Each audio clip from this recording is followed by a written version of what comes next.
Chapter 4. They hadn't locked the kitchen window. It slid open with just a couple of squeaks. Then I was inside the Amos house, crouched down like a cat burglar. Quick as a rabbit, I looked under the table, see if they'd moved my suitcase. It was still there. I got a whole lot calmer when I picked it up, and it was the right weight. I didn't think they'd taken anything out of it. I couldn't be sure until I looked inside, but I could do that later. I took in a deep breath and looked over at the icebox to see if the shotgun was still there. I let all the air out in a big puff when I saw it. You'd think that with the Amoses being so mean, they'd worry about leaving a big old gun like that out in the open. What if one of their visitors got real mad about them or something? I unlocked the back door and set my suitcase on the first step of the porch so I could make a quick getaway after I was through paying these Amoses back. I opened the screen door real quiet and went back into the house. Fair is fair. The Amoses deserved what they were going to get. I can't all the way blame Todd for giving me trouble, though. If I had a regular home with a mother and father, I wouldn't be too happy about other kids living in my house either. Being unhappy about it is one thing, but torturing the kids who are there even though they don't want to be is another.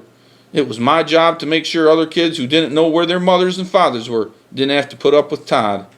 My heart started jumping around in my stomach as soon as I reached out for the shotgun. It was a lot longer and heavier than I thought it would be.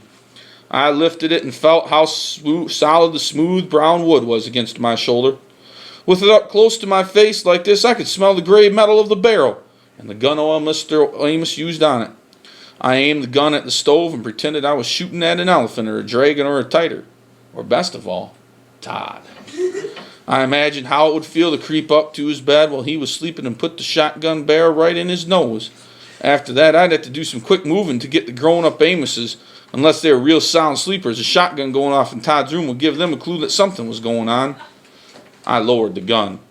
These things were just too dangerous to play with or take chances with, and that's why the first part of my revenge plan was to get this gun out of the way.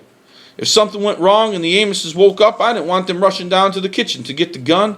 I knew they'd shoot me in a flash and tell the home it was an accident. I took the gun outside and put it on the back porch in a corner where they wouldn't be able to see it until daytime. I felt a lot better when it was out of my hands. When I was back in the kitchen, I started opening cupboards looking for the drinking glasses. The first one I opened had the jelly jar they'd given me to drink out of at supper time. I walked over to the sink and turned on one of the spigots. These Amoses had hot water running right into the house. I let it run for a second to warm up and put a dish rag in the bottom of the sink so the splashing wasn't too loud. When the water was good and hot, I stuck the jelly jar underneath it until it was filled to the brim. I started down the hall. Todd's door came open easy as anything. I tiptoed over to his bed. He was deep asleep and his hands were crossed on his chest like he was ready for the graveyard. I dipped my finger in the water. It felt like the perfect temperature. I held my breath and picked up one of Todd's chubby hands. One of the older boys at the home told me if you dip someone's hand in a warm glass of water whilst they're sleeping, they don't have any choice but to pee the bed. It's something about chemistry and biology making some valves in your guts open up and whoop, zoop, sloop, you got a wet bed. I started to dip Todd's fingers in the water, but I couldn't dip any more than 2 fingers at a time. Todd's bed stayed as dry as a desert. I tried holding Todd's hand flat and pouring water over it, but he still didn't wet the bed. Finally, I decided to just pour the water on his pajama pants. I pulled the blanket and the sheet down and emptied the jar. His face twitched a couple of times, and for a minute it looked like his eyes were going to come open, but they stayed shut. He smiled, and the warm water from the jelly jar opened that little valve up, and whoop, zoop, sloop, he soaked the sheets.